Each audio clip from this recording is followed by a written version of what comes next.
Hello అండి, శ్రోతలకు నమస్కారం. గంధర్వ యజ్ఞం నవల 9వ భాగానికి స్వాగతం అండి. చదువుతున్నది లక్ష్మి. గురువుగారు, అలా చూడండి, తెల్లపావురాయి దొరికేసినది అని అరుస్తూ కారును హుషారుగా వీధి ఎడం పక్కకు తీసి ఆపేశాడు కపాలి. ఎక్కడరా? వెనక సీట్లోంచి వెతుకుతున్న నికుంభుడు అరిచాడు. అప్పుడు ఉదయం 9:30 గంటల సమయం. నగర వీధులన్నీ బిజీగా ఉన్నాయి. గూడు వేసున్న ఎరుపు రంగు పాతకారు సరిగ్గానే వచ్చి ఆగింది. తెల్లవారుజామున బుడబొక్కలవాడు అందించిన సమాచారం ఆధారంగా అక్కడికి చేరుకున్నారు గురు శిష్యులు. సరిగ్గా ఉమాదేవి గారి గేటుకు ఎదురుగా రోడ్డు అవతల కారాపాడు కపాలి. అంతకు కొన్ని నిమిషాల ముందు ఆలస్యంగా లేచిన ద్వాపర్ ఏదో కాన్ఫరెన్స్కు అటెండ్ కావాల్సిన పని ఉండటంతో హడావిడిగా బయలుదేరి తన కారులో వెళ్ళిపోయాడు. అతను కారు వద్దకు వెళ్ళగానే గంధర్వ టెర్రస్ మీదకు వెళ్ళి శ్వేతకపోతంగా మారి రూఫ్ గార్డెన్ పెట్టగోడ మీద కూర్చుని వెళ్తున్న ద్వాపర్నే చూస్తోంది. ద్వాపర్కి తెలియదు కానీ ఆమె రోజు ఇంతే. ద్వాపర్ కారు కనుమరుగైన పావుగంట పైగా నగరాన్ని చూస్తూ అక్కడే కూర్చుని పిమ్మట గంధర్వగా మారి కిందకి వెళ్ళిపోతుంది. కపాలి హెచ్చరించగా 10 సెకండ్ల ఆలస్యంగా ఆ పావురాన్ని గుర్తించాడు నికుంభుడు. అతడి ముఖం ఆనందంతో పుచ్చపువ్వులా వెలిగిపోయింది. బలిరా కపాలి, మన అన్వేషణ ఫలించినదిరా. దేవలోక చిన్నది చిక్కినది అన్నాడు పావురం నుండి చూపు తిప్పకుండానే. కపాలికి వెంటనే ఒక అనుమానం వచ్చింది. గురువుగారు, మోహిని పిశాచం చెప్పిన ప్రకారం మీరు చూడగానే ఆ పావురం మాయమైనప్పుడే కదా అక్కడ దేవసుందరి ఉన్నట్టు. ఇంకా అది అదృశ్యం కాలేదేమీ అని అడిగాడు. మూర్ఖ శిష్య, మాకు చూడగానే తెలిసిపోతుందిరా అది సురాంగన అని. సందేహమే లేదు. అదృశ్యమగు వరకు ఆగా పనియేలా. నా మంత్రశక్తితో దానిటకు రప్పించి బంధించి వెంటకొని పోదుము. వచ్చిన పని ముగించుకుని నగరము విడిపోవటం మనకును క్షేమము. చూడుము, గింగిరాలు తిరుగుతూ మన వద్దకు రావలసిందే అంటూ మంత్రదండాన్ని గాల్లోకి లేపాడు. అదే క్షణంలో అతడి ఉద్దేశం గ్రహించినట్టుగా చూస్తుండగానే అదృశ్యమైపోయిందా పావురం. గురువుగారు, కపోతం అదృశ్యమైంది ఆందోళనగా అరిచాడు కపాలి. నికుంభుడు క్రోధంతో ఉరిమి చూశాడు. అదృశ్యమైననేమి ఈ నికుంభుని కంటపడిన ఆ దేవకాంత ఇక తప్పించుకోలేదు. నా ముందుకు రాక తప్పదు అంటూ మంత్రదండాన్ని గాల్లో ఆడించి మంత్రప్రయోగం చేశాడు. ప్రయోగం ఫలించలేదు. దేవకాంత రాలేదు. తన శక్తియుక్తులన్నీ ప్రయోగించినా ఆమె రాలేదు సరికదా. ఆమె జాడ కూడా తెలియలేదు. ఆమె ఎవరు, ఏ లోకానికి చెందింది తెలుసుకోవాలని అనేక క్షుద్రశక్తుల్ని సంప్రదిస్తూ కూర్చున్నాడు. ఏ శక్తి చెప్పలేదు. తెలిసినా చెప్పటానికి నిరాకరించాయి. దాంతో నికుంభునిలో పట్టుదల మరింత అధికరించసాగింది. ఇలా ఉండగా రూఫ్ గార్డెన్ మీద పావురం రూమ్లో అదృశ్యమైన గంధర్వ ఇక అక్కడ ఉండకుండా మేఘమండలం వైపు పైకి వెళ్ళిపోయింది. గేటు ముందు ఆగిన కారుని లోన ఉన్న గురు శిష్యుని చూడగానే వాళ్ళు ఎవరో ఎందుకు వచ్చారో గంధర్వకు తెలిసిపోయింది. వాడు మహామాంత్రికుడని గ్రహించింది. ఇక్కడే ఉంటే గంధర్వ శక్తులు, క్షుద్రశక్తులు తలపడక తప్పదు. ఆ పరిస్థితి వస్తే పుర ప్రజలు భయభ్రాంతులు చెంది పరుగులు తీస్తారు. ఆ స్థితి రాకూడదని సరాసరి నగరానికి 5 కిలోమీటర్ల ఎత్తుకు వెళ్ళి మబ్బుల సమీపాన ఆగింది. ఈ లోపల సుమారు 5 నిమిషాలు తన శక్తియుక్తులన్నీ రంగరించి అదృశ్యమైన దేవసుందరి జాడ తెలుసుకునేందుకు, ఆమె వివరాలు సేకరించేందుకు తీవ్ర ప్రయత్నాలు చేస్తున్నాడు మాంత్రికుడు నికుంభుడు.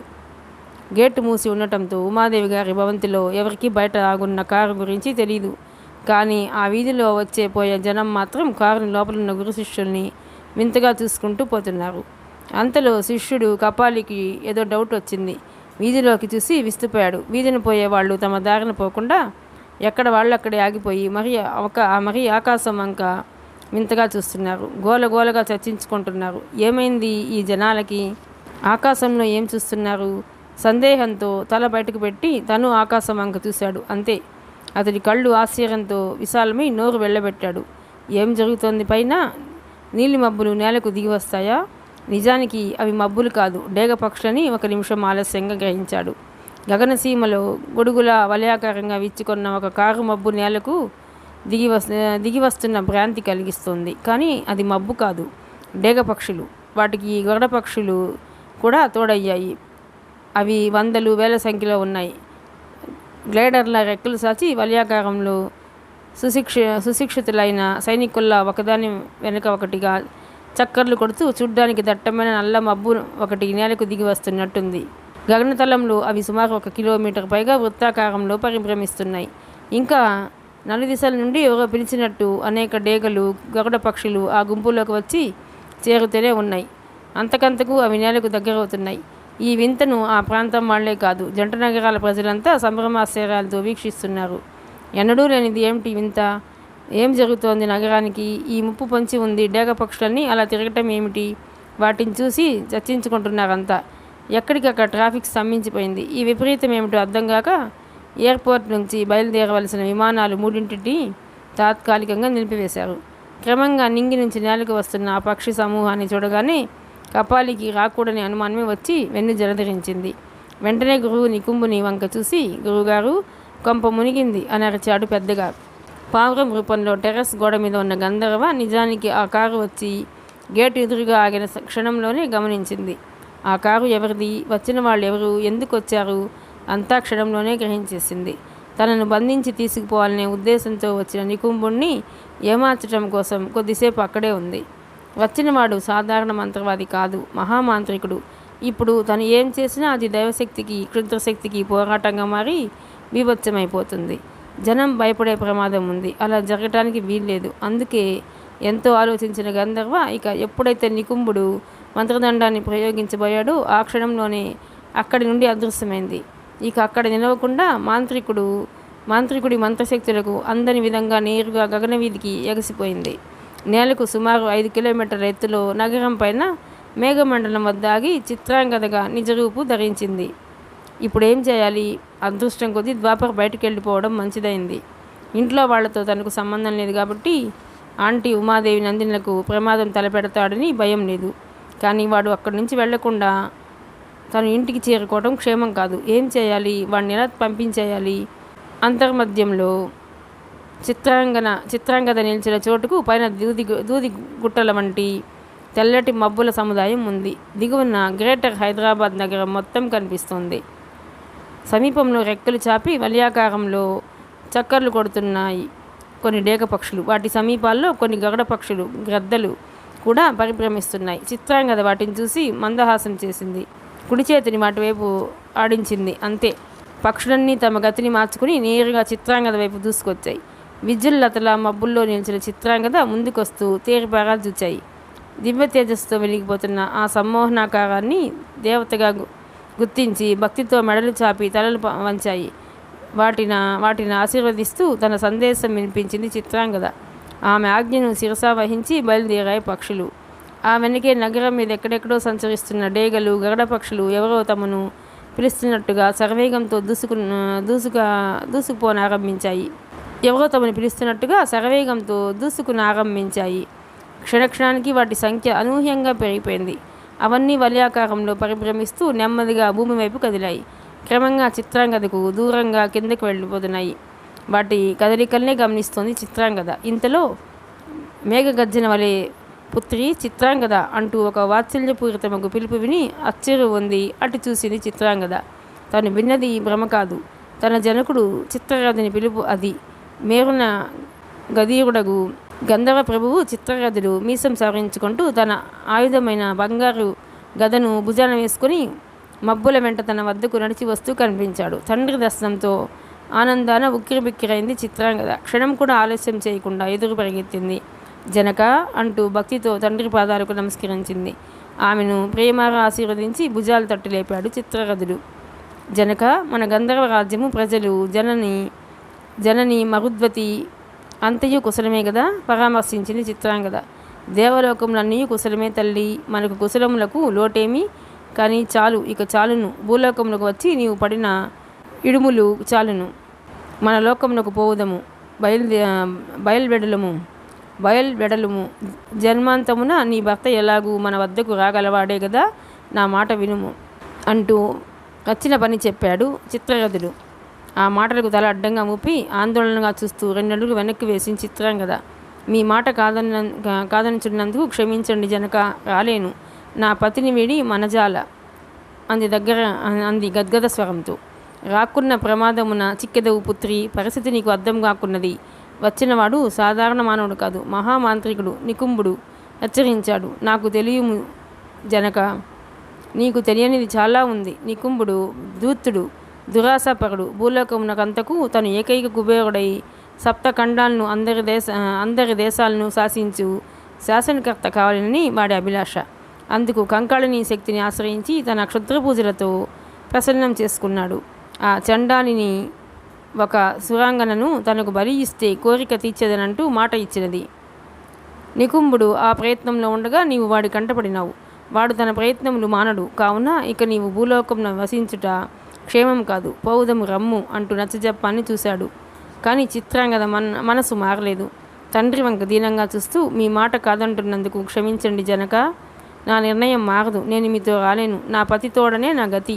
అలాగే నా పతిని జంపమని జనని రుచికుణ్ణి పంపించుట న్యాయసమ్మతం కాదు. మమ్మల్ని మా కర్మకు వదిలేయండి తండ్రి. జన్మాంతరమున ఇరువురము కలిసే మీ చెంతకు రాగలము అంటూ వృద్ధకంఠంతో చేతులు జోడించి అర్థిస్తున్న కూతురిని చూసి చలించిపోయాడు చిత్రరథుడు. అంతటి గంధర్వరాజు కూడా ఆ క్షణంలో కంటతడి పెట్టకుండా ఉండలేకపోయాడు. కుమార్తెను అక్కున చేర్చుకుని ఓదార్చాడు. సరి, దుఃఖింపవలదు తల్లి. ఇక నీ మార్గమునకు అడ్డురాము, అవరోధములను కల్పించము. ఓ గంట మీ యోగక్షేమముల అరచిన ఉందుము. కానీ నీవా దేవకాంతవాయే. అల్లుడు నీలవర్ణుడు వారు ఇప్పుడు మానవ మాత్రుడు. ఎంతకాలమిలా సమస్యలన్నిటిలో అధిగమింతురు అని అడిగాడు. లేదు జనక, వెగుకాలమిటల మనజాలము. అందుకే నేను నిర్ణయము గైకొంటిని అంది చిత్రాంగద. ఏమా నిర్ణయము? నేను గంధర్వ శక్తులను త్యజించి మానవ కన్యగా మారదా. ద్వాపర్ నామధేయునిగా ఉన్న నా పతిని మరలా పరిణయమాడదా. చిత్రాంగద నిర్ణయం విని విభ్రాంతుడై చూశాడు చిత్రరథుడు. ఏమంటివి పుత్రి, నీవు మానవ కన్యగా మారుటయా? ఇది ఏమి విపరీతము? గంధర్వ శక్తులు పుట్టుకతో వచ్చినవి, వాటిని త్యజించుట పాడిగాదు. ఇది మాకు సమ్మతం కానేరదు అంటూ అభ్యంతరం చెప్పాడు. సమ్మతించక తప్పదు జనక, నా నిర్ణయం మారదు. అలాగునే మీ కరుణ లేకున్నా మాకిది అసాధ్యము. గంధర్వ యజ్ఞమును కూర్చి మీకన్నా తెలిసిన వారు లేరు, తెలియజెప్పి సాయపడువారును లేరు. పతియే దైవంగా భావించి నాకు పతితోడ భూలోకమున ఆయనకు తోడుగా ఉండు భాగ్యమును అనుగ్రహించండి అంటూ ప్రార్థించింది. భుజాన తన ఆయుధం గదను దించి పట్టుకొని భిన్నవదనంతో కొద్ది క్షణాలు కుమార్తెను చూస్తుండిపోయాడు చిత్రరథుడు. గంధర్వ యజ్ఞం అనేది ఒక ప్రత్యేకమైన గొప్ప యజ్ఞం. గంధర్వులు తమ గంధర్వ శక్తుల్ని త్యజించి మానవులుగా మారుటకు చేయు మహాయజ్ఞం. గంధర్వలోక చరిత్రలో గతంలో ఇలా మారిన గంధర్వులు కొందరున్నారు. విచిత్రం ఏమంటే అలా మారిన వారంతా ప్రేమ కోసం మారిన వారే. మానవ వీరుని లేదా మానవ కన్యను వరించిన కారణంగా తమ గంధర్వ శక్తిని త్యజించిన వాళ్లే. ఇప్పుడు చిత్రాంగద కూడా అలాంటి ఒక నిర్ణయమే తీసుకోవటం గంధర్వరేడు చిత్రరథుని చింతకు కారణమైంది. ఏమిటి తండ్రి ఆలోచన? నాకు ఇంతకు మించి వేరెండు మార్గము లేదు. నా భర్తకిచ్చట అనేక బాధ్యతలున్నవి. వాటిని కాలదన్ని బలవంతంగా తీసుకుపోవడం ధర్మం కాదు. తనని విడిచి నేను మనజాల. ఈ సమస్యకు పరిష్కారమే ఈ నా నిర్ణయము. నేను మానవిగా మారితే భూలోకమున మేము దంపతులుగా సంపూర్ణ జీవితాన్ని అనుభవించి పిమ్మట మీ వద్దకు చేరుకుందుము. కాదనకుండా గంధర్వ యజ్ఞమును గూర్చి ఉపదేశించండి జనక అంటూ అర్థించింది చిత్రాంగద. ఆలోచించాడు గంధర్వరాజు. ఇంతగా తన కుమార్తె కృతనిశ్చయురాలిన పిమ్మట ఇంకా తను అభ్యంతరాలు చెప్పుట అనవసరమనిపించింది. ఆ పైన కుమార్తె పతిభక్తికి ముచ్చటేసింది. ప్రసన్నుడై చూశాడు. తన కుడి చేతిని హృదయానికి చేర్చి అర్ధనిమీలిత నేత్రాలతో ఏదో స్మరించాడు. అంతే. అతడి చేతిలో ఒక తాళపత్ర గ్రంథం ప్రత్యక్షమైంది. దాన్ని అందిస్తుంటే మహాప్రసాదంగా భావించి అందుకొని కళ్ళకద్దుకుంది చిత్రాంగద. గ్రంథం పైన గంధర్వ యజ్ఞం అనే పేరు స్పష్టంగా లిఖించబడి ఉంది. తన పసిడి గదను ఎత్తి భుజాన ఉంచుకొని సాలోచనగా కుమార్తె వంక చూశాడు చిత్రరథుడు. చూడు పుత్రి, నీ పతి ప్రేమకు మెచ్చి ఈ గ్రంథాన్ని అందిస్తున్నాను. ఇందులో గంధర్వ యజ్ఞం ఎలా ఆచరించాలి, ఏ దేవతల్ని ఆవాహన చేయాలి, ఋత్విక్కులు పఠించవలసిన వేద మంత్రాలు ఏమిటి మొదలగు సమస్త విషయములు సులభమైన సంస్కృతమందు లిఖించబడి ఉన్నవి. యజ్ఞం నిర్వహించు భూసరులకు ఇది ఎంతో అవసరం. ఇక ఈ యజ్ఞం ఎలా కొనసాగించాలో విధి విధానాలేమిటో వివరించదా, ఆలకింపుము అంటూ చెప్పటం ఆరంభించాడు. భక్తి శ్రద్ధలతో ఆలకించసాగింది చిత్రాంగద. గురువుగారు, కొంప మునిగినది, అటు చూడండి అంటూ శిష్యుడు కపాలి అరుపు విని కోపంగా చూశాడు మాంత్రికుడు నికుంభుడు. కనిపించినట్టే కనిపించి అదృశ్యమైన సురాంగన జాడ తెలియక విసుగులో ఉన్నాడతడు. ఏమైనదిరా అంటూ హుంకరించాడు. ఇంకా ఏం కావాలి గురువుగారు? ఓసారంటూ ఆకాశం వంక చూడండి. డేగలు గ్రద్దలు మన మీదకే యుద్ధానికి వస్తున్నట్టున్నాయి అన్నాడు కపాలి. అప్పుడు చూశాడు నికుంభుడు. ఆకాశం వంక చూడగానే ఎవరో ముఖం మీద గుద్దినట్టు తుళ్ళిపడ్డాడు. అసలే వికారంగా ఉండే అతడి ముఖం వివర్ణమైపోయింది. కపాలి మాటలు అక్షర సత్యాల్ని గ్రహించాడు. ఒకటి కాదు, రెండు కాదు, వేలాది పక్షులు నగరం మీదికి వస్తున్నాయి. వాటి అరుపులతో ఆకాశం బీభత్సంగా ఉంది. అప్పటికే ముందుగా వస్తున్న కొన్ని డేగలు తమ కారు వైపు చక్కర్లు కొడుతున్నాయి. ఇంకా ఆలోచన ఏమి గురువుగారు? అవి మన మీద దాడి చేయకముందే ఆకాశంలో మంటలు సృష్టించండి, ఆ పక్షుల్ని తగలబెట్టండి. కంగారు పడిపోతూ తొందర తీశాడు కపాలి. ఒరే మూర్ఖుడా, క్షుద్రశక్తులు కానీ మంత్రాలు కానీ ఒకటజాతి పక్షుల మీద పనిచేయమని తెలీదా? ఈ దేవాంగన ఎవరో చాలా తెలివైనదిగా నా శక్తికి అందనంతగా గగన మీదికి వెళ్ళిపోయి ఈ పక్షుల్ని మన వైపు మళ్లించింది. బతికుంటే బరుసాకు తినొచ్చన్నారు. ఈ దేవాంగన కాకుంటే మరో సురాంగనను పట్టుకోవచ్చు. ముందు మనం బ్రతికుండాలిగా. ఏదో ఒకటి చేయండి గురువుగారు, అవి వచ్చేస్తున్నాయి, ఆందోళన నిండిన స్వరంతో అరిచాడు కపాలి. వాడి మాటల్లోనే 2 డేగలు రిబ్బన వచ్చి కారు గుడ్డ టాపును బలంగా తన్నాయి. పెద్దగా శబ్దం చేస్తూ గుడ్డ చినిగింది. అదిరిపడ్డారు గురు శిష్యులు.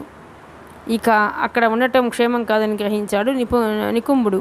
పక్షులు నేలకు రావటం గమనించి భీతావహులై జనం పరుగులు తీస్తున్నారు. ఇక మనం ఇచ్చట ఉండటం క్షేమం కాదు. చెయ్యరా, కారు స్టార్ట్ చేసి త్వరగా పోనిమ్ము అంటూ విండో గ్లాసులు పైకి లేపాడు హడావిడిగా నికుంభుడు. కపాలి కూడా తనకు అటు ఇటు ఉన్న గ్లాసుల్ని పైకి లేపి వెంటనే కారు స్టార్ట్ చేశాడు.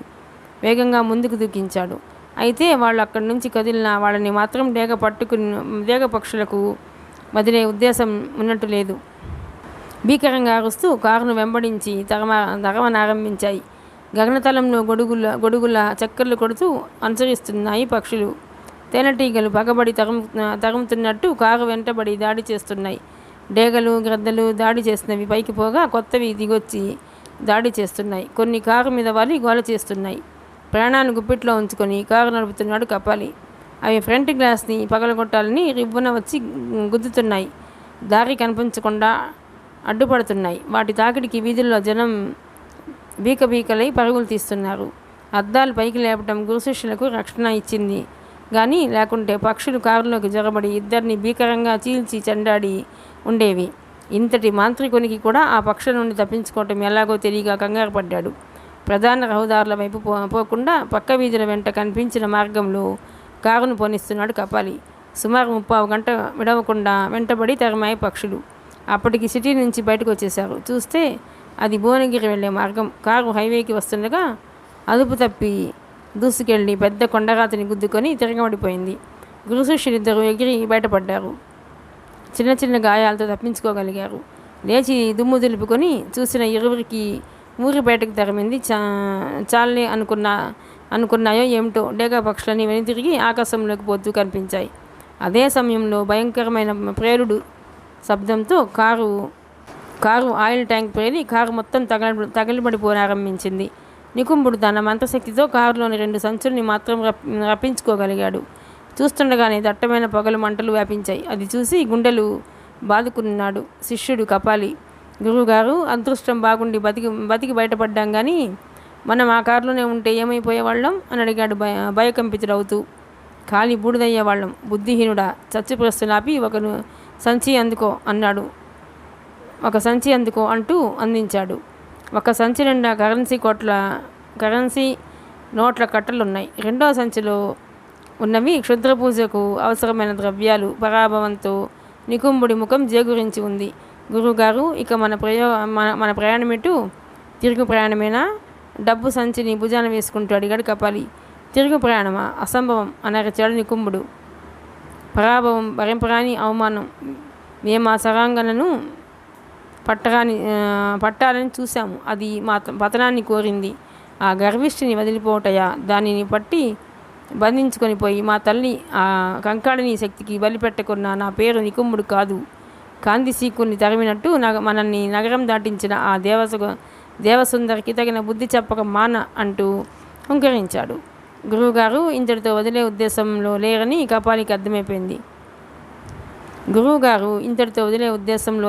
కపాలికి అర్థమైపోయింది. అలాగని వాదులాడుకునే సమయం కూడా లేదు. చుట్టుపక్కల పౌరులు యాక్సిడెంట్ ఏమిటో చూడాలని, పక్షులు ఎందుకు తరుముకొచ్చాయో తెలుసుకోవాలని పరిగెత్తుకొస్తున్నారు. మరోపక్క హైవేలో పక్షుల్ని వెంబడిస్తూ వస్తున్న మీడియా వాళ్ళ వాహనాలు దగ్గర పడుతున్నాయి. ఇంతవరకు కారులో ఉన్నారు కాబట్టి బయట వాళ్ళకి తమ వేషాలు పూర్తిగా తెలియదు. ఇప్పుడు ఇలా ఆరు బయట నల్లని దుస్తులు, గడ్డాలు, మీసాలు, పూసల దండలతో జనం తమని చూస్తే ఎవరో చేతబడి చేసే మంత్రగాళ్ళనుకొని రాళ్లతో కొడతారు. ఆ పరిస్థితి రాకముందే తప్పించుకోవాలి. కపాలి ఆలస్యం చేయలేదు. గురువుగారు, అంతా వచ్చేస్తున్నారు, మనం వాళ్ళ కంటపడితే ప్రమాదం, రండి అంటూ నికుంభుడి చేయి అందుకొని వేగంగా పొదల వెనక్కి లాక్కుపోయాడు. భయమేలగా సుంట, ప్రశ్నించిన వాళ్ళని భస్మం చేసదా హుంకరించాడు నికుంభుడు. చాలండి గురుగారు, ఎంతమందిని చంపుతారు? నగరమే తరలి వస్తుంది.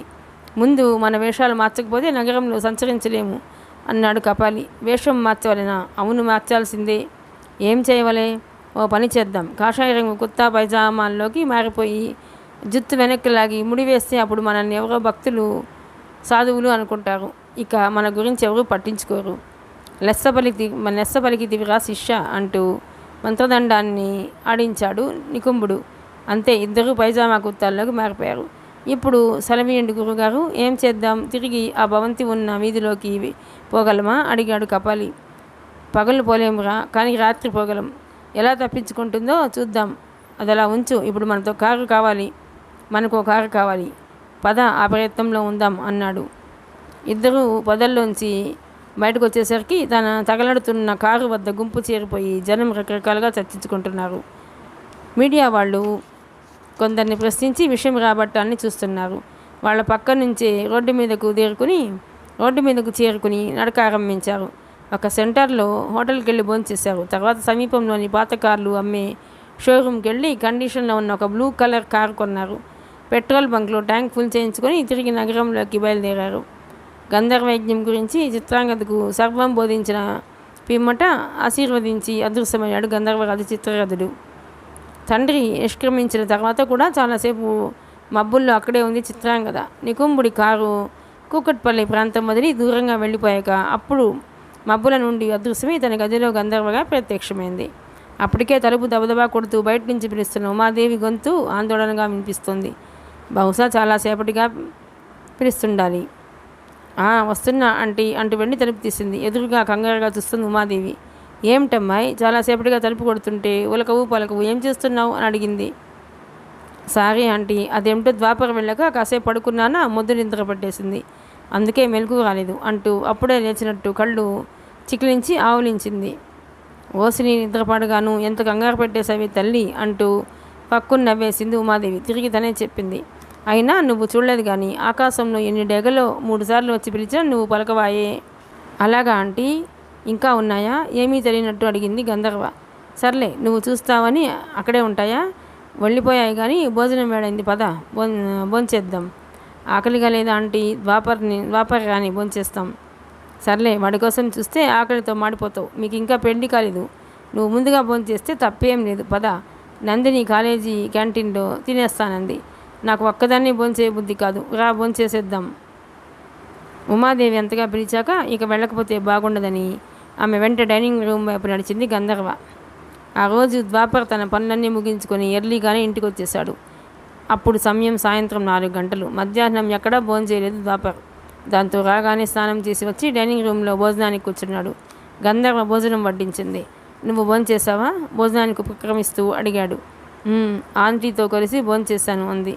లేట్గా తింటున్నాను కదా, ఇక రాత్రికి భోంచేయను. లైట్గా టిఫిన్ చాలు, మమ్మీతో చెప్పు. చెల్లాయి కాలేజీ నుంచి వచ్చిందా? ఏమిటి అన్నిటికీ అలా ఉన్నావేమిటి?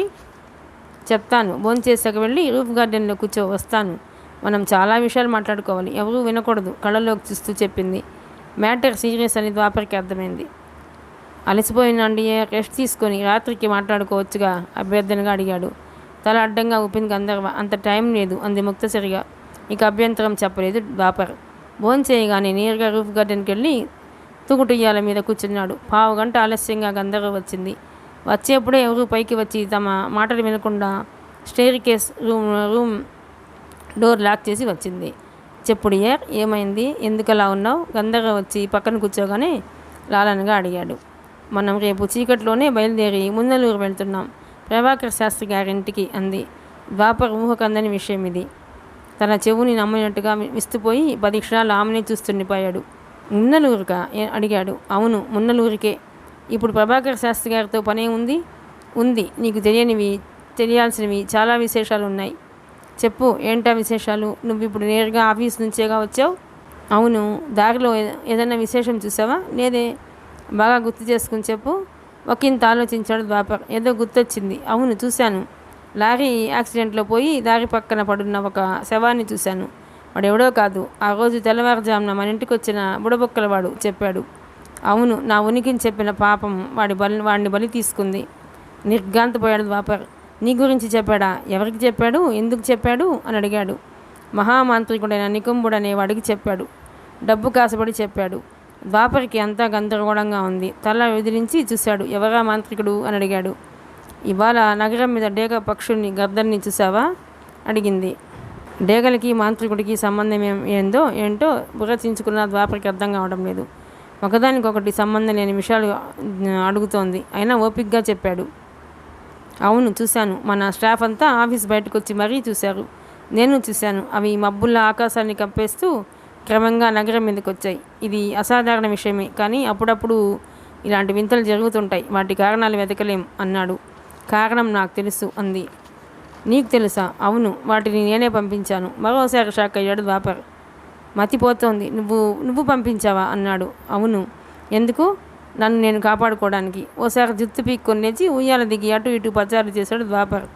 నువ్విలా పొడిగా చెప్తే నాకేమీ అర్థమై చావదు. ఒకేసారి చెప్పొచ్చుగా పచారులాపి అడిగాడు. పెద్దగా నిట్టూర్చింది గంధర్వ. ఒకేసారి చెప్పడానికి ఇదేమీ కాశీ మజిలీ కథ కాదు, జరుగుతున్న గాథ. దైవశక్తికి క్షుద్రశక్తికి పోరు. మాంత్రికుడు నికుంభుడు గొప్పవాడే, కానీ దురాశాపరుడు. ఈ భూమిపైనే అపరకుబేరుడై సప్త ఖండాన్ని అందరి దేశాలని గుప్పిట ఉంచుకొని శాసనకర్త కావాలని ఆశపడుతున్నాడు. అందుకు తన శక్తికి బలి ఇవ్వడానికి ఒక దేవకాంత కావాలి. ఆ వెతుకులాటలో బుడబుక్కలవాడి ద్వారా ఇక్కడ నా ఉనికిని తెలుసుకున్నాడు. మన వీధిలోకి వచ్చాడు. మన గేటు ముందు ఆగి నన్ను బంధించి తీసుకుపోవాలని ప్రయత్నించాడు. నేను వాడి మంత్రశక్తులకు అందకుండా అదృశ్య రూపంలో మబ్బుల్లోకి వెళ్ళి దాక్కుని డేగలు గ్రద్దల్ని నికుంభుడి మీదకు పంపించాను. ఆ పక్షుల మీద మంత్రశక్తులు పనిచేయవు. ఆ విధంగా పక్షులు దాడి చేస్తూ నికుంభుడిని వాడి శిష్యుడిని తరుముకెళ్ళాయి. వాళ్ళు దూరంగా వెళ్ళిపోయాకే నేను ఇక్కడికి వచ్చాను అంటూ గంధర్వ చెప్తుంటే విభ్రాంతుడే చూశాడు ద్వాపర్. ఒకటి దైవశక్తి, రెండోది క్షుద్రశక్తి. మధ్యలో తనకి ఏ శక్తులు లేవు, కేవలం మనిషి అంతే. తన గంధర్వని ఎవడో బంధించి బలివ్వ చూస్తున్నాడంటే కోపావేశాలు సహజం. ఇదే పని ఎంత గొప్ప రౌడీ కానీ గుండా కానీ చేయాలనుకుంటే తను వాడి అంత చూసేవాడు. కానీ ఇక్కడ శత్రువు మాంత్రికుడు, తనేమీ చేయలేడు. వచ్చి గంధర్వ పక్కన ఉయ్యాల మీద కూర్చుని కాళ్లతో తన్ని ఉయ్యాలుగుతూ కాసేపు ఆలోచించాడు. మాంత్రికుడు శక్తిమంతుడు అంటున్నావు, మరోసారి నీ కోసం ప్రయత్నించక మానడు అన్నాడు. అన్నది. మాంత్రికుడికి మున్నలూరికి ఏమిటి సంబంధం లేదు, కానీ మనకి ప్రభాకర్ శాస్త్రి గారి సాయం అవసరం. ఆయన అనేక భాషల్లో మహాపండితుడే కావచ్చు. ఈ విషయంలో ఆయన ఏ సాయం చేస్తాడనుకుంటున్నావు? ఆయన పుట్టుకతో సద్బ్రాహ్మణుడు, వేదాంగాలు చదివినవాడు, అనుభవజ్ఞుడు, పుణ్యశాలి. ఆయన ఆధ్వర్యంలో మనం ఒక యజ్ఞం జరిపించాలి. ఆ విషయంగా ఆయన్ని సంప్రదించవలసి ఉంది. మనం వెళ్ళాలి. ఇంకా విపులంగా చెప్తే బాగుంటుంది కదూ అడిగాడు. అతడి ఒడిలో తల ఉంచి పడుకుని కాసేపు మౌనంగా ఉండిపోయింది గంధర్వ. అప్పటికి సంధ్యా సమయమైంది. పశ్చిమాకాశంలో సూర్యుడు మబ్బుల మాటను దాగి లేత బంగారు వర్ణంలో కాంతులు విరజిమ్ముతూ అద్భుత శోభనిస్తున్నాడు. నగర వీధులన్నీ బిజీగా ఉన్నాయి. చీకటి పడ్డానికి ఎంతోసేపు లేదు. బారులు తీరిన కొంగలు కొన్ని నగరం మీదుగా ఎగిరిపోతున్నాయి. శీతలగాళ్ళు ఆహ్లాదంగా వీస్తున్నాయి. రూఫ్ గార్డెన్ని పూల సౌరభాలు మనసును పులకింపజేస్తున్నాయి.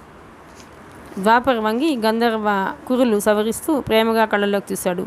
నీలో నువ్వు బాధపడాల్సిన పని లేదు. నీ ప్రతి మాట ప్రతి పలుకు నేను నమ్ముతున్నాను. నీ మనసులో ఏముందో చెప్తే కదా నాకు తెలుస్తుంది అన్నాడు. కళ్ళు తెరిచి చూసింది గంధర్వ. అతడి మెడ వంచి గోము గాదరాలు ముద్దాడింది. నేను ఆశించిన క్షణాలు ఇంత త్వరగా వస్తాయనుకోలేదు అంది. ఏమనుకున్నావు అడిగాడు. చెప్పాను కదా, నా గంధర్వ శక్తిని వదిలి మానవ కన్యగా మారిపోతానని అంటూ లేచి కూర్చుంది. మారటం అవసరమా? అప్పుడే కదా మనం వివాహం చేసుకోవచ్చు. ఏ దుష్టమాంత్రికుడు నా కోసం ప్రయత్నించడు. నేను మబ్బుల్లో ఉండగా నా తండ్రి చిత్రగదుల వారు నన్ను చూడవచ్చారు. నిజంగానా? ఏమన్నారు? పడిన కష్టాలు చాలు తనతో గంధర్వలోకం వచ్చేయమన్నారు. రానని ఖచ్చితంగా చెప్పాను. నా మీద దయతో గంధర్వయజ్ఞం ఎలా చేయాలో బోధించి గంధర్వయజ్ఞం మంత్రగ్రంథాన్ని అందించి వెళ్ళారు. మళ్ళీ ఈ యజ్ఞం ఏమిటి? నా గంధర్వ శక్తిని తొలగించుకోవాలంటే ఈ యజ్ఞం చేయక తప్పదు. అసలు ఈ గంధర్వ యజ్ఞం అంటే ఏమిటి? ఎలా చేయాలి? ఆ విషయం మాట్లాడడానికే మనం వెంటనే ముందలూరు వెళ్ళాలంటున్నాను. నీ మిత్రుడు చారుదత్కి ఫోన్ చేసి ప్రొఫెసర్ ఆదివిష్ణును తీసుకురమ్మను. వేరే కారులో బయలుదేరి రమ్మను. అలాగే ప్రభాకర్ శాస్త్రి గారికి ఫోన్ చేసి రేపు మనం వస్తున్న విషయం చెప్పు. ఓకే, ఇప్పుడే చెప్పేస్తాను. సెల్ అందుకుని ముగ్గురికి ఫోన్ చేసి మాట్లాడాడు ద్వాపర్. ఫోన్ పక్కన పెట్టి ఓకే చెప్పేశాను, మనం వస్తున్నామనగానే శాస్త్రి గారు చాలా సంతోషించారు అన్నాడు. ఏమిటి, నేను నీతో వస్తున్నట్టు చెప్పేశావా? చిరుకోపంతో అడిగింది. చెప్పమన్నావుగా, వద్దనుకుంటే ముందు చెప్పొచ్చుగా. చిరాకు పడ్డాడు ద్వాపర్. తెలియకుండా ఉంటే బాగుండేది. సరే, నాకు ముఖ్య విషయం చెప్పాలి. మనకి ఉసిరివనం ఉందా అడిగింది.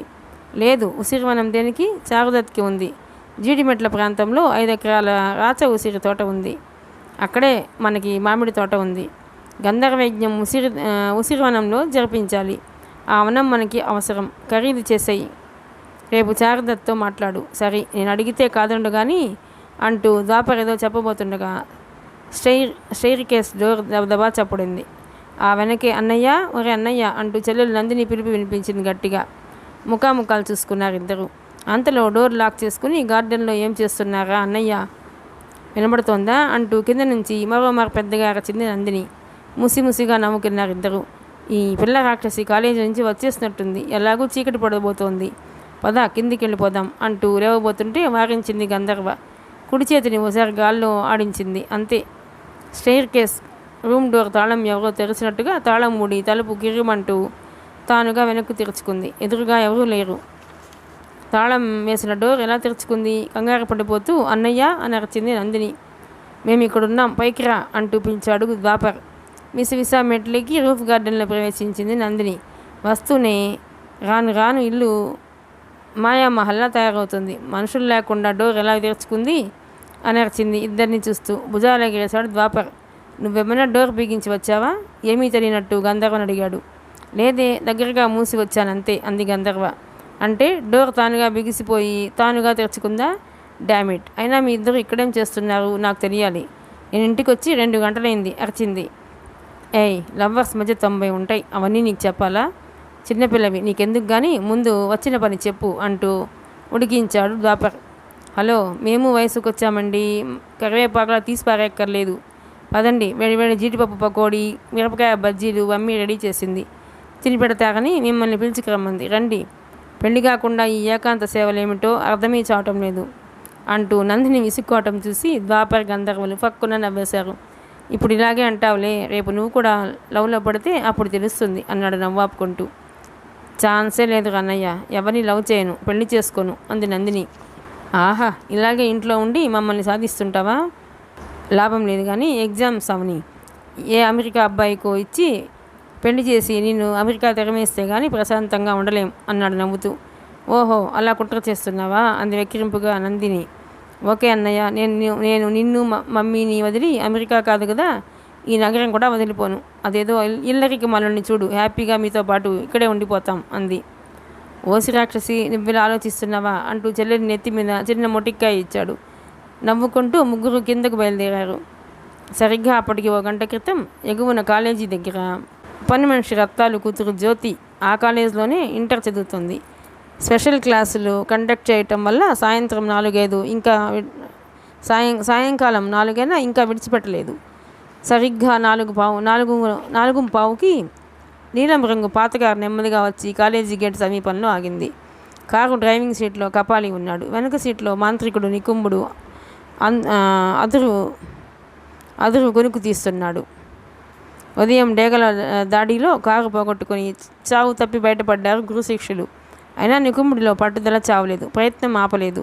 కొత్తగా కొన్న కారులో తిరిగి నగరంలోకి వచ్చి ఒక మైదాన ప్రాంతంలో చెట్ల క్రింద కారాపి విశ్రాంతి తీసుకున్నారు. కపాలి నిద్రపోయాడు కానీ నికుంభుడు నిద్రపోలేదు. దేవకన్య గురించి తీవ్రంగా ఆలోచిస్తూనే ఉన్నాడు. తను ఏం చేయాలన్నా ముందు ఆమె ఎవరు, ఆమె శక్తి ఏమిటి, బలం ఏమిటి మొదలైన విషయాలు తెలుసుకోవటం మంచిది. ఏమీ తెలియకుండా ఒకసారి వెళ్ళి భంగపడింది చాలు. అసలు దేవకన్య ఆ ఇంట్లో ఎందుకుంటుంది? ఆమెకు ఆ ఇంటికి సంబంధం ఏమిటి? తన వశంలో ఉన్న అనేక శక్తుల్ని పేరు పేరున పిలిచి అడిగి చూశాడు. కానీ అవన్నీ చెప్పడానికి నిరాకరించాయి. ఒక్కోసారి గొప్ప గొప్పగా వాడు చేయలేని పని సామాన్యుడు సులువుగా చేసేస్తాడు. అలాగే జరిగింది. కర్ణపిశాచి అనే ఒక చిన్న శక్తి ఉంది. ఇది ఎవరిని ఏమీ చేయదు. దీన్ని వశపరచుకోవడం కూడా సులువు. ఇది వశమైందంటే మనం మనసుల్లో ఏమడిగినా చెవిలో టకటకా చెప్పేస్తుంటుంది. సాధారణంగా వీధుల్లో తిరిగి జాతకాలు చెప్పి బ్రతికేవాళ్ళు, గారడీ విద్యలు చేసేవాళ్ళు ఈ కర్ణపిశాచిని వశం చేసుకొని ఉంటారు. అయితే జరిగిపోయిన విషయాలు మాత్రమే ఇది చెప్పగలదు. భవిష్యత్తు గురించి చెప్పలేదు. నికుంభుడికి ఏమీ తోచక అడిగి చూద్దామనే ఉద్దేశంతో కర్ణపిశాచిని అడిగాడు. ఆశ్చర్యం లేదు కాదు అనకుండా నికుంభుడికి కావలసిన సమాచారం అంతా చెప్పేసింది. ఉమాదేవి గారింట్లో ఎవరెవరు ఉంటున్నారు, గంధర్వ పేరుతో దేవకన్య అక్కడ మనిషిలా తిరగటం అంతా చెప్పింది. కానీ గంధర్వ రాకుమారి అని మాత్రం చెప్పలేదు. దేవకన్య అని మాత్రం చెప్పింది. అంతా విన్నాక అప్పుడు ప్లాన్ చేశాడు నికుంభుడు. ఆ ప్లాన్ ప్రకారం కాలేజీ వద్దకు చేరుకున్నారు. సుమారు 20 నిమిషాలు వెయిట్ చేశాక స్పెషల్ క్లాసులు వదిలారు. గుంపులుగా స్టూడెంట్స్ బయటకు వస్తున్నారు. 10 మంది అమ్మాయిలు గుంపులుగా వస్తూ కనిపించారు. వాళ్ళలో జ్యోతి ఎవరో కర్ణపిశాచి నికుంభుడి చెవిలో చెప్పింది. వెంటనే నీలం రంగు చున్నీ ధరించిన అమ్మాయి కోసం శిష్యుణ్ణి పంపించాడు. అమ్మాయిలంతా బస్ స్టాప్ వైపు పోతుండగా కపాలి వడివడిగా వెళ్ళి జ్యోతిని కలుసుకున్నాడు. నీ పేరు జ్యోతి కదూ అని అడిగాడు. విస్తుపోయి చూసింది జ్యోతి. అవును, మీరెవరు అని అడిగింది. చూస్తున్నావుగా, మేము సాధువులం. మా గురువు గారు ఆ కారులో ఉన్నారు. ఓసారి నీతో మాట్లాడాలంట, అటు చూడు, చాలా మృదువుగా చెప్పాడు కపాలి. జ్యోతికి అర్థం కాలేదు. నాతో ఏం పని అంటూ అటు చూసింది. అంతే. ఎప్పుడైతే కారులోని నికుంభుడి కళ్ళల్లోకి చూసిందో ఆ క్షణమే అతడికి అసమైపోయింది. కళ్ళలో నడుస్తున్నట్టుగా నేరుగా వెళ్ళి వెనక డోర్ తెచ్చుకొని నికుంభుడి పక్కన కూర్చుంది. కపాలి కారు స్టార్ట్ చేశాడు. కబుర్లలో పడి బస్ స్టాప్ వైపు పోతున్న అమ్మాయిలు జ్యోతిని గమనించలేదు. కారు పరుగు తీస్తూనే ఉంది. జ్యోతి నికుంభుని ప్రశ్నలకు టకటకా సమాధానం చెప్పసాగింది. సరిగ్గా 6 గంటలు దాటిన 10 నిమిషాలకు కంగారుగా లోపలికి వచ్చింది పని మనిషి రక్తాలు. అప్పటికే బయట వీధి దీపాలు వెలిగాయి. భవంతి అంతటా విద్యుత్ దీపాలతో ప్రకాశవంతంగా ఉంది. డైనింగ్ హాల్లో స్నాక్స్ తిని కాఫీ తాగి బయటకు వస్తున్నారు ద్వాపర్, గంధర్వ, నందినీలు. రత్నాన్ని చూడగానే ఏదో జరిగిందని గ్రహించాడు ద్వాపర్. ఏమైంది అని అడిగాడు.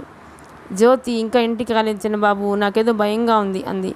ఇంకా రాకపోవటం ఏమిటి అనుమానంగా అడిగాడు. అదే అర్థం కావటం లేదు. స్పెషల్ క్లాసులు చూసుకుని 5:30కి వచ్చేస్తాను, కంగారు పడకు అంది. చీకటి పడిపోయింది అంది రుద్ధకంఠంతో. డైనింగ్ హాల్లోని ఉమాదేవి కూడా ఆ మాటలు విని గబగబా అక్కడికి వచ్చింది. పిల్ల కొంప చేయలేదంటే ఇంతసేపు ఏం చేస్తున్నావే, దాని సెల్కి ఫోన్ చేసావా అంది. ఫోన్ స్విచ్ ఆఫ్ వస్తోందమ్మా. దాని ఫ్రెండ్కి ఫోన్ చేస్తే జ్యోతి తమతో బస్సు ఎక్కడం అంది. ఆ మాట వినగానే ఉమాదేవి కూడా కంగారు పడింది. ఏమిట్రా ఎప్పుడు ఇలా జరగలేదు, నువ్వేం కంగారు పడిగే రత్తాలు. ఒరే ద్వాపర్, ఏమైందో ఓసారి వెళ్ళి చూసిరారా అంది కొడుకుతో. ద్వాపర్ గంధర్వ వంక చూశాడు. అప్పటికే గంధర్వకు మ్యాటర్ తెలిసిపోయింది. జ్యోతి నికుంభుడి చేతిలో ఉంది. ఇప్పుడు తనేం చేసినా తన గురించి వీళ్ళందరికీ తెలిసిపోయే ప్రమాదం ఉంది. ఎలా మేనేజ్ చేయాలో అర్థం కాక అతికమక పడుతోంది. ద్వాపర్ తన వంక చూడగానే ఒక నిర్ణయానికి వస్తూ, జ్యోతి వస్తుంది, ఎవరూ కంగారు పడక్కర్లేదు అంది. అదేమిటి గంధర్వ, కంగారు పడకుండా ఎలా ఉండగలం? ఆడపిల్ల ఏమైందో ఏమిటో, వాడిని వెళ్ళని అంది ఉమాదేవి. ఆంటీ, నేను చెప్తున్నా కదా, జ్యోతి 2 నిమిషాల్లో ఇక్కడ ఉంటుంది. గాబరా దేనికి? మీరంతా ఇక్కడే ఉండండి, ఎవరు బయటికి రావద్దు. ద్వాపర్ నాతోరా అంటూ ద్వాపర్ చేయి అందుకుని చరచరా బయటకు తీసుకెళ్ళింది. వాళ్ళని ఆశ్చర్యంగా చూస్తుండిపోయారంతా. జ్యోతికి ఏమైంది? పోర్టికో దాటగానే అడిగాడు ద్వాపర్. జ్యోతి క్షేమంగా ఉంది, నికుంభుడి వాసంలో ఉంది. ఆ దూత్తుడికి ఉదయం అంత జరిగినా ఇంకా బుద్ధి రాలేదు. మన గురించి కొంత సమాచారం తెలుసుకున్నాడు. నన్ను వశపరచుకోవడానికి కొత్త పథకం వేసి జ్యోతిని తన అదుపులోకి తీసుకున్నాడు. వీధి చివర కారాపి జ్యోతిని పంపిస్తున్నాడు. ఈ విషయం ఇంట్లో వాళ్ళకి తెలియకూడదు, అందుకే నేను బయటికి తీసుకొచ్చాను అంటూ నడుస్తూనే ఏం చేయాలో ద్వాపర్కి వివరించింది. ఆమె చెప్పినట్టే ఇద్దరు గేటు సమీపంలోకి వెళ్ళేసరికి జ్యోతి గేటు దాటి లోనికి వస్తూ కనిపించింది. మన స్పృహలో లేదు, కలలో నడిచి వస్తున్నట్టుంది. ఆ అమ్మాయిని భుజాలు పట్టాపి కళ్ళలోకి చూసింది గంధర్వ. అంతే, నికుంభుడు జ్యోతిపై ఉంచిన వశీకరణ ప్రభావం తొలగిపోయింది. దాంతో ఇద్దరిని గుర్తుపట్టి గంధర్వను పట్టుకుని ఏడ్చేసింది. ఇఫ్ ఏడవక, మేము ఉండగా భయం దేనికి, ఏమంటున్నాడు వాడు అని అడిగింది గంధర్వ. వాడి గురించి నీకు ముందే తెలుసా? ఆశ్చర్యపోతూ అడిగింది జ్యోతి. మీ అన్నయ్యకి తెలుసు, తనే నువ్వు వస్తున్నావని చెప్పాడు. ముందు వాడేమంటున్నాడు చెప్పు అంది జ్యోతికి అసలు విషయం తెలియకుండా జాగ్రత్త పడుతూ. వాడు సాధువు కాదు, ఎవడో మాయలోడిలా ఉన్నాడు. చేతిలో మంత్రదండం ఉంది. వాడి కళ్ళల్లోకి చూడగానే నాకేమైందో తెలియదు. పిలవగానే కారులో కూర్చున్నాను. ఏం మంత్రం పెట్టాడో కానీ వాడు అడిగినవన్నీ చెప్పేశాను. ఇంటికెళ్ళి గంధర్వ కట్టి విడిచిన దుస్తుల్లో ఏదో ఒకటి పట్రా, లేదంటే చంపేస్తానన్నాడు అంది వెక్కి వెక్కి పడుతూ. జ్యోతి కళ్ళు తుడిచింది గంధర్వ. వెంటనే తన చున్నీ తీసి జ్యోతికి ఇచ్చింది. భయపడకు, వాడి వశంలో ఉన్నట్టు నటిస్తూ వెళ్ళి దీన్ని వాడికి ఇవ్వు, కానీ కారెక్కకు, ద్వాపర్ని వెనకే వస్తాడు అంటూ ద్వాపర్ వంక చూసింది. ఏం చేయాలో ద్వాపర్కి అర్థమైపోయింది. తనెవరో వాళ్ళకి తెలియదు. జ్యోతి వెనకే వెళ్ళి కారెక్కకుండా ఆపి వెనక్కి తీసుకురావాలి. జ్యోతి, నువ్వు పద, నీ వెనకే వస్తున్నాను అన్నాడు. తన పుస్తకాల బ్యాగ్ను అక్కడే వదిలి బయలుదేరింది జ్యోతి. కాస్త ఎడంగా ఆమెను అనుసరించాడు ద్వాపర్. గంధర్వ వాళ్ళని పంపించి లోనకిచ్చింది. ఏమైంది, జ్యోతి వచ్చిందా? ఆత్రంగా అడిగింది ఉమాదేవి. వచ్చింది ఆంటీ, ఏదో చిన్న పనుండి ద్వాపర్ వెంట వీధి చివరికి వెళ్ళింది, వచ్చేస్తారు. రత్తాలు గేటు దగ్గర జ్యోతి బ్యాగ్ ఉంది, వెళ్ళి లోన పెట్టు అంది గంధర్వ. తేలికపడ్డ మనసుతో బయటికి పరిగెత్తింది రత్తాలు. ఈ లోపల వీధి చివర ఒక పక్కగా ఆగుంది నీలం రంగు కారు. శిష్యుడి కపాలి డ్రైవింగ్ సీట్లో అలాగే కూర్చున్నాడు. వెనక సీట్లో నికుంభుడు జ్యోతి రాక కోసం ఎదురు చూస్తున్నాడు. వీధి లైట్ కాంతి తక్కువగా ఉన్నందున కారులో వాళ్ళని ద్వాపర్ స్పష్టంగా చూడలేకపోతున్నాడు. జ్యోతిని 20 అడుగుల వెనకే పాదాచారలా తన దారిన వస్తున్నాడు. నేరుగా కారు వద్దకు వచ్చిన జ్యోతిని చూడగానే నికుంభుడి ముఖం వికసించింది. కారులోంచి చేయి చాపి జ్యోతి అందించిన చున్నీ అందుకున్నాడు. రా, కారెక్కు అన్నాడు కర్కశమైన గొంతుతో. తల వంచుకుని అలాగే నిలబడింది జ్యోతి. డోర్ తెరిచినా కారులోకి వెళ్ళలేదు. ఏమిటే కూన, రమ్మంటే వినబడ్డం లేదా అంటూ జ్యోతి చేయి అందుకోబోయాడు నికుంభుడు. సరిగ్గా అప్పుడు తన దారిన పోతున్నట్టు ఆగి జ్యోతి పక్కకు వచ్చాడు ద్వాపర్. జ్యోతి, ఇక్కడేం చేస్తున్నావమ్మా? ఎవరు వీళ్ళు? ఏయ్, మా అమ్మాయితో ఏం పని? ఏం చేస్తున్నారు అంటూ పెద్ద స్వరంతో గర్జించాడు. దాంతో చుట్టుపక్కల వాళ్ళు చూపులు ఇటు మళ్ళాయి. జ్యోతిని రక్షణ కవచంలో అడ్డం పెట్టుకోవడానికి వెంట తీసుకుపోవాలనుకున్న నికుంభుడి ప్రయత్నం ఫలించలేదు. కపాలి వెంటనే కారు స్టార్ట్ చేసి వేగంగా హైవేలోకి తీసుకుపోయాడు. ప్రమాదం తప్పింది. ద్వాపర్ జ్యోతిని తీసుకుని ఇంటికి వెనుదిరిగాడు. ఆ పిల్లదాన్ని కారెక్కించేయాల్సింది గురువుగారు. సమయానికి అడ్డం పడిన ఆ యువకుడిని మాయ చేయటం కష్టం కాదు కదా? దారిలో నికుంభుడిని అడిగాడు కపాలి. చాలామంది మన వంకే చూస్తున్నారా? ఎంతమందిని మాయ చేస్తాం? ఆ పిల్ల అదృష్టం బాగున్నది. అయితే ఏంలే, చున్నీ చిక్కినది కదా, ఈ రాత్రికే ఆవాహన చేసి దాన్ని రప్పించి బంధించేస్తాను. నేరుగా కారుని పటాన్ చెరువు వైపు పోని అన్నాడు నికుంభుడు. కపాలి కారు దారి మళ్లించాడు. అదే రాత్రి, అప్పటికి 5 గంటల తర్వాత అర్ధరాత్రి సమయం. జంట నగరాలు మాటుమణిగిన వేళ. అది పటాన్ చెరువు దక్షిణ మైదాన ప్రాంతం. నీటి అంచు నుండి 10 అడుగుల దూరంలో రాళ్ళు రప్పలతో కూడిన చోటు. రాత్రివేళ అటుగా ఎవరు మసలని మరుగుచోటు. అప్పుడప్పుడు నీటిలో కప్పల బెకబెక్కలు, దూరంగా చెట్ల మీద గుడ్లగూబల అరుపులు తప్ప ఇంకే శబ్దము వినిపించటం లేదు. సువిశాలమైన చెరువు మీదుగా పల్చటి పొగమంచు కమ్ముకొస్తోంది. అక్కడ చిన్న నెగడు ఒకటి కనకన రగులుతోంది. దాని వెలుగులో కొంత దూరంలో ఆగున్న నీలిరంగు కారు కనిపిస్తోంది. నెగడు దిగురుగా ఉన్న రాతి పొగ మీద దక్షిణాభిముఖంగా పద్మాసనంలో కూర్చున్నాడు మాంత్రికుడు నికుంభుడు. నెగడికి అతడికి మధ్య నేలను తడిపి చిత్రమైన ముగ్గులు వేసి పసుపు కుంకుమను చల్లబడి ఉన్నాయి. అష్టదిక్కుల్లోని నిమ్మకాయలు కోసి ఉంచబడ్డాయి. ముగ్గుల మధ్య అడుగు ఎత్తుండే ఒక అమ్మాయి పిండి బొమ్మ చేసి ఉంచబడింది. ఆ బొమ్మకు గంధర్వ ధరించిన చున్నీ చుట్టబడింది. ఆ బొమ్మకు ధూపదీప నైవేద్యాలు సమర్పించి నల్లకోడి బలివబడి బీభత్సంగా ఉంది ఆ చోటు. నికుంభుడు ఏవేవో ద్రవ్యాలను మాటిమాటికి నెగడులోకి సమర్పిస్తూ దీక్షగా మంత్రోచ్చాటన చేస్తున్నాడు. పక్కన ఉన్న శిష్యుడు కపాలి గురువుగారికి ఏం కావాలో ఒక్కొక్కటిగా అందిస్తున్నాడు. ఆకాశంలో మబ్బులు క్రమ్మి చీకటిగా ఉంది అంతటా. సరిగ్గా అర్ధరాత్రి 12 దాటగానే ఇక గంధర్వుని పిండి బొమ్మలోకి ఆవాహన చేయటం ఆరంభించాడు. కర్కశమైన తన గొంతు పెంచి, రావే సురాంగన, రావే గంధర్వ, రావే గంధర్వ నామధేయ దేవసుందరి, నికుంభుడు పిలుస్తున్నాడు. బండయ్య బండయ్య, ఆవేశయ ఆవేశయ, ఉచ్చాటయ ఉచ్చాటయ, పరమాయ బందయ బందయ, ఆత్మమంత్ర స్థాపయ స్థాపయ, ఆవాహన ఆవాహన, ఓం హ్రీం ఆం ఫట్, రావే రారా అంటూ నికుంభుడి అరుపులతో మారుమోగుతోంది ఆ ప్రాంతం. క్రమంగా గాలి స్తంభించింది. వాతావరణం వేడెక్కింది. నెగడలో అగ్ని కణకణ రగిలి జ్వాలలు ఉవ్వెత్తున ఎగిసిపడుతున్నాయి. అంతలో ఉత్తర దిక్కున గగనతలం నుండి ఉల్క ఒకటి కాంతివంతంగా వెలుగులు చిమ్ముతూ నేలకి రాలింది. అంతవరకు ప్రశాంతంగా ఉన్న ప్రకృతిలో మార్పు చోటు చేసుకుంది. రివ్వున గాలి విసురు మొదలైంది. ఎందుకో శిష్యుడు కపాలికి గుండెలు టక్టగా కొట్టుకొని ఆరంభించాయి. ఏదో జరగబోతుందన్న భయం అతన్ని ఆందోళనకి గురి చేస్తోంది. కంగారుగా చూస్తున్నాడు. కంకాళిని శక్తి ప్రత్యక్షమైనప్పుడు కూడా ఇంతగా భయపడలేదు వాడు. చెవులు రిక్కించాడు. దూరంగా దక్షిణ దిక్కు నుండి అనేక శంఖాలు ఏకకాలంలో పూరిస్తున్నట్టుగా చెట్టు చేమల్ని విరగదోసుకుంటూ భయంకర సుడిగాలి ఒకటి తమ వైపు దూసుకొస్తున్న శబ్దం చెవులకు సోకింది. నికుంభుడు మరింత దీక్షగా ఏకాగ్రతగా గంధర్వను ఆవాహన చేయసాగాడు. తన బెడ్రూమ్లో తీవ్రంగా అటు ఇటు పచారులు చేస్తున్నాడు ద్వాపర్. అతడి మనసు చాలా ఆందోళన పడుతోంది. అంత క్రితమే గంధర్వం వెళ్ళిపోయింది. వెళ్లే ముందు 1-2 మార్లు అతన్ని హెచ్చరించింది. ఆ దుష్ట మాంత్రికుడు అనుకున్నంత పని చేస్తున్నాడు. క్షుద్ర పూజలతో నన్ను ఆవాహన చేస్తున్నాడు. వెళ్ళక తప్పదు. నికుంభునికి మరోమారు గర్వభంగము తప్పదు. ఇది దైవశక్తికి క్షుద్రశక్తికి పోరు. ఇందులో నువ్వు తల దూర్చడం మంచిది కాదు. నేను తిరిగి వచ్చే వరకు ఇంట్లోనే ఉండాలి, బయటికి రావద్దు అంది. కనీసం వాడు ఎక్కడున్నాడో, నువ్వు ఎక్కడికి వెళ్తున్నావో అదైనా చెప్తావా అని అడిగాడు. పటాన్ చెరువు దక్షిణ ఒడ్డున ఉన్నాడు. వాడి సంగతి నేను చూసుకుంటాను, నువ్వు రావద్దు అంటూ హెచ్చరిస్తూనే అంతర్ధానమైంది గంధర్వ. ద్వాపర్కి ఏమీ తోచడం లేదు. గంధర్వ చెప్పినప్పుడు బుద్ధిగా తలాడించాడు. కానీ ఆలోచనను అతన్ని కంగారుగా ఉంచటం లేదు. ఆమె తిరిగి వచ్చేంతవరకు తను ఇక్కడ గోళ్లు గిల్లుకుంటూ కూర్చోగలడా? ఒకవేళ రాకపోతే నికుంభుడు గంధర్వను బంధించి బలివ్వడానికి వెంట తీసుకుపోతే వాడు మహామాంత్రికుడని తనే చెప్పింది. అక్కడ జరగకూడదు ఏమన్నా జరిగితే తనకెలా తెలుస్తుంది? వెళ్లకుండా ఎలా ఉండగలదు? గంధర్వ వెళ్ళిన క్షణం నుంచి ముళ్ళ మీద కూర్చున్నట్టుంది ద్వాపర్కి. పైగా ఉదయం ముందలూరికి ప్రయాణం ఉందాయే, ఏం చేయాలి? ఇక ఎక్కువసేపు ఆలోచించలేదు ద్వాపర్. చకచకా దుస్తులు మార్చుకున్నాడు. కారు తాళాలు అందుకుని లైట్లు ఆర్పాడు. వేగంగా కిందకు వచ్చాడు. అర్ధరాత్రి కావస్తుండటంతో అప్పటికే తల్లి ఉమాదేవి, చెల్లెలు నందిని ఎవరి గదిలో వాళ్ళు నిద్రపోతున్నారు. నిశ్శబ్దంగా ముఖద్వారం తెరిచి బయటకు వచ్చి తిరిగి తాళం వేశాడు.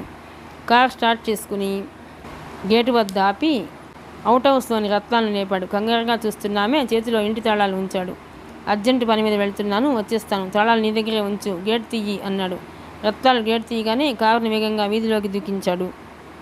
సుడిగాలి రూపంలో దూసుకొస్తున్న గంధర్వ మహా ఉగ్ర రూపంతో ఉంది. గాలి శబ్దం ఆమె కోపంతో బుసలు కొడుతున్నట్టుంది. ప్రళయకాల జంజామారతంలో దూసుకొచ్చిన అది నికుంభుని సమీపాల్లోకి మాత్రం పోవటం లేదు. వచ్చినట్టే వచ్చి వెనక్కి తగ్గుతోంది. దూరంగానే 4 దిక్కులకు రౌండ్లు కొడుతోంది. అది చెరువు మీదకి రాగానే నీరు తాటి చెట్టు ప్రమాణంలో సుడి తిరుగుతూ లేచి జలపాతంలా కిందకు ఉరుగుతోంది. గంధర్వకు తెలుసు తన చున్నీ మాంత్రికుడి వశంలో ఉంది. ఆ వస్త్రభాగం వాడి వద్ద ఉన్నంత వరకు తను సమీపంలోకి వెళ్ళటం ప్రమాదం. తనను పట్టి పిండి బొమ్మలో బంధించేశాడు. అలాగని ఆవాహన శక్తి తనను లాగేస్తుంటే క్రమంగా దగ్గరికి పోకుండా ఉండలేకపోతుంది. నికుంభుడు ఆవాహన చేస్తూ భీకరంగా అరుస్తూనే ఉన్నాడు. వాడి నుంచి తప్పించుకోవడానికి తన శక్తి యుక్తులన్నీ వినియోగిస్తోంది గంధర్వ. సుమారు అర్ధగంట తీవ్రంగా ప్రయత్నించినా గంధర్వ లొంగేలా కనిపించడం లేదు నికుంభుడికి. ఇలా కాదని గుప్పెడు విభూది గాల్లో చల్లి మాయాస్త్రాన్ని ప్రయోగించాడు. ప్రమాదం గ్రహించిన గంధర్వ వెంటనే గౌడాస్త్రాన్ని ప్రయోగించి మాయాస్త్రాన్ని ఛేదించింది. వెంటనే సుడిగాలి రూపం నుండి ఏనుగు రూపంలోకి మారిపోయింది. వధించిన మత్తేబం తొండం ఎత్తి భీకరంగా గింకరిస్తూ నికుంభుడి వైపు దూసుకునారంభించింది. కానీ దాని ఘటనలకు భూమి కంపిస్తోంది. వీరావేశంతో వచ్చేస్తోంది.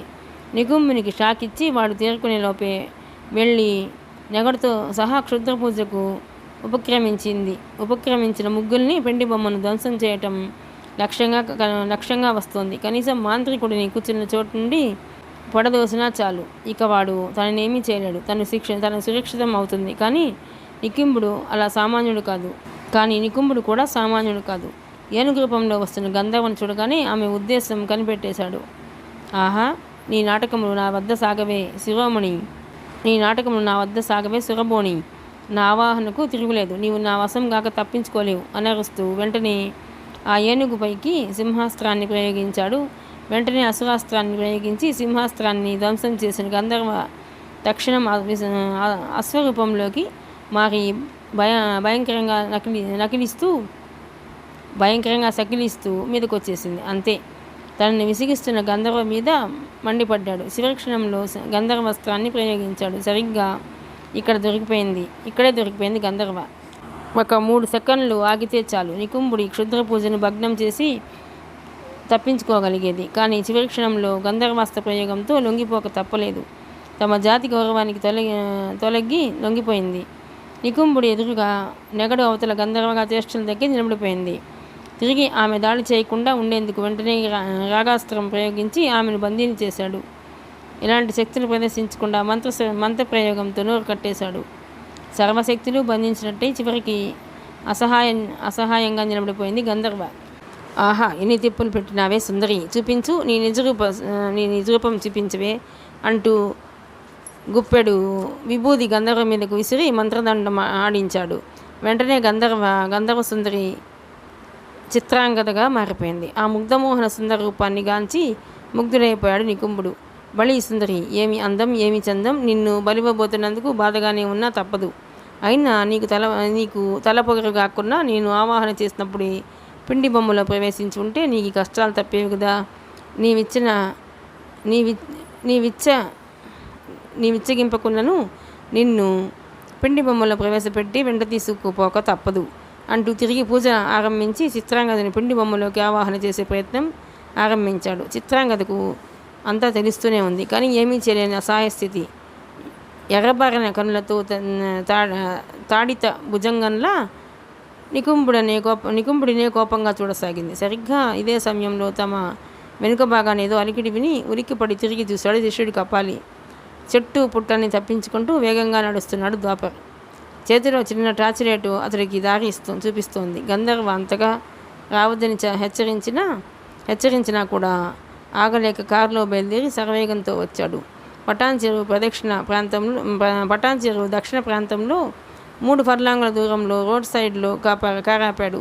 కారు డోర్స్ లాక్ చేసి తాళాలు జేబులో వేసుకుని నికుంభుణ్ణి గాలిస్తూ ఉత్తరంగా చెరువు వైపు బయలుదేరి వస్తున్నాడు. అలా వస్తుండగానే సుడిగాలి ఒకటి ఆ ప్రాంతంలో చక్కర్లు కొట్టడం గమనించాడు. ఆ సుడిగాలికి అర్థమేమిటి? మాంత్రికుడికి అందకుండా గంధర్వ సుడిగాలి రూపంలో తప్పించుకు తిరుగుతోందా? తీవ్రంగా ఆలోచిస్తున్నాడు. కొంత దూరం వచ్చేసరికి ఆ సుడిగాలి జాడది కూడా తెలియకుండా పోయింది. ఏం జరుగుతోంది అక్కడ? మాంత్రికుడి జాడ ఎక్కడ?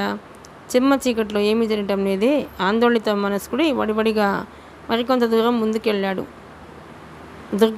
దుర్గమంగా ఉన్న రాళ్ళు రప్పల వెంట ముళ్ళపాదలు పట్టి పీకుతున్నా లెక్క చేయకుండా చెట్ల ముసుగులో నడక సాగించాడు. అలా కొంత దూరం ముందుకెళ్ళగానే మైదాన ప్రాంతం వచ్చింది. దగ్గరలోని సువిశాలమైన పటాన్ చెరువు జలాల్లో చుక్కలు ప్రతిఫలిస్తూ కనిపించాయి. వాటితో పాటే తనకు కుడిపక్కగా 1/2 ఫర్లాంగ్ దూరంలో నెగడు ఒకటి కనకన మండుతూ కనిపించింది. అక్కడ ఏవో కొన్ని అక్షరాలు కనిపిస్తున్నాయి. నికుంభుడు క్షుద్రపూజ చేస్తున్న చోటు అదేనా? అక్కడి నుండే గంధర్వను ఆవాహన చేస్తున్నాడా? ఇంతకీ గంధర్వ ఎక్కడా? ఆమెకు ఏమీ కాలేదు కదా. గుండెలు చిక్కబట్టుకున్నాడు ద్వాపర్. గంధర్వ ఏమైందో తెలుసుకోవాలన్న కోరిక అధికమిస్తుండగా ఇక టార్చ్ ఉపయోగించకుండా వడివడిగా నెగడు వైపు అడుగులు సాగించాడు. క్రమంగా నెగడుకు 100 అడుగుల దూరంలోని ఒక చెట్టు వెనక్కి చేరుకున్నాడు. అక్కడే నక్కి నెగడు వంక చూశాడు. నెగడు కాంతిలో ఆ ప్రాంతం రక్తవర్ణం పులుముకొనుంది, కానీ స్పష్టంగానే కనిపిస్తుంది. బాసిం పట్టు వేసి కూర్చుని ఏవో మంత్రాలను బిగ్గరగా చదువుతున్నాడు నికుంభుడు. నెగడు కాంతి రక్తాభిషేకం చేసినట్టు మరింత బీభత్సంగా కనిపిస్తున్నాడు మనిషి. పక్కనే వాడి శిష్యుడు నిలబడున్నాడు. వాళ్ళకి ఎదురుగా నెగడు వెనక గంధర్వ తన అసలు రూపమైన చిత్రాంగదగా సకల అలంకార శోభితిగా శిలా విగ్రహంలా నిలబడింది. నాగబంధంలో చిక్కినందున ఆమె ఒంటి మీద 2 విషసర్పాలు ఆమెను బంధించి బుసలు కొడుతున్నాయి. ఆమెను పిండి బొమ్మలోకి ఆవాహన చేసే ప్రయత్నంలో తీవ్రంగా ఉన్నాడు నికుంభుడు. అక్కడి పరిస్థితి గమనించగానే గంధర్వ ప్రమాదం అంచున ఉందని ద్వాపర్కి స్పష్టంగా అర్థమైపోయింది. తన ప్రేమ దేవత అవస్థ చూసి చలించిపోయాడు. తను అశక్తుడా? ఏమీ చేయలేడా? తన గంధర్వుని కాపాడుకోలేడా? నికుంభుడి మీద కోపావేశాలు తన్నుకొస్తున్నాయి. ఇది బాధపడే సమయం కాదు, ఏదో ఒకటి చేయాలి, వెంటనే చేయాలి. కానీ అంతటి గంధర్వనే బంధించిన మాయావి వాడిని సాధారణ మానవుడు తనేం చేయగలడు? వాడి మంత్రశక్తి ముందు తను ఏ పాటి? అలాగని చూస్తూ చూస్తూ గంధర్వను వదులుకోగలడా? ఆమె తండ్రి గంధర్వరాజు చిత్రరథుడు ఏం చేస్తున్నాడు? తల్లి మహారాణి మరుద్వతి ఏం చేస్తోంది?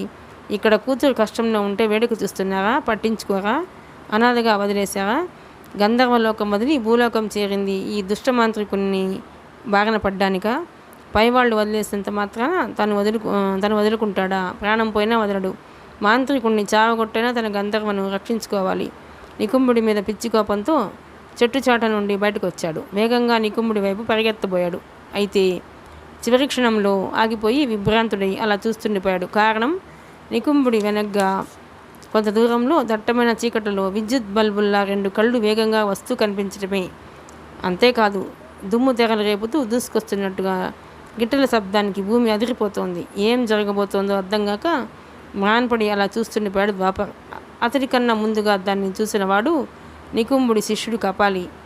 కళ్ళు మాత్రం ఉగ్రంగా తెరుస్తుండగా చీకట్లు మాటున వచ్చి పడుతున్న శక్తి ఏమిటో శిష్యుడు కపాలికి అర్థం కాలేదు. గిట్టెల శబ్దాన్ని బట్టి అది అడవిలో సంచరించి అడవి దున్న కానీ కొమ్ములు తిరిగిన వృషభం కానీ అయి ఉండాలనిపించింది. అదేమిటో స్పష్టంగా తెలియకుండా గురువుని హెచ్చరించడానికి వాడికి నోరు పెగలలేదు. కానీ ఎందుకో వెన్నులోంచి వాడికి చలి పుట్టుకొస్తుంది. దాన్ని గుర్తుపట్టేందుకు కళ్ళు చించుకొని అటే చీకటిలోకి చూడసాగాడు. అదే వాడు చేసిన తప్పిదం. ముందే గురువుని హెచ్చరించి ఉంటే పరిస్థితి వేరేగా ఉండేదేమో. కానీ దృష్టినంతా గంధర్వ మీదే కేంద్రీకరించి ఆవాహన చేస్తున్న నికుంభుడు కాస్త ఆలస్యంగా గుర్తించాడు వెనక నుంచి వస్తున్న ప్రమాదాన్ని.